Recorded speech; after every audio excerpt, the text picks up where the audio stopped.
So, ayan mga par, nagsisilan kami ngayon itong frameless sa labas. Ayan. Bale, pakita ko sa inyo. Ang lalaki ng space niya, no? So, ayan yung nakasilan. Ayan yung wala pa. Ayan. So, ayan, sisilan namin lahat yan.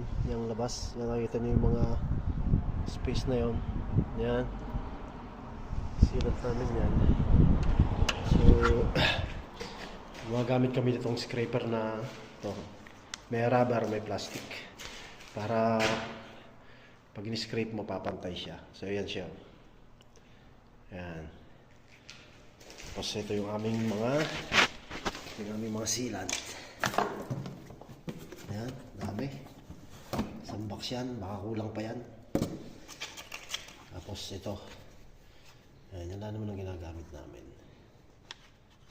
Okay, pang ano lang to, pang kayod. Pang kayod ng silicone.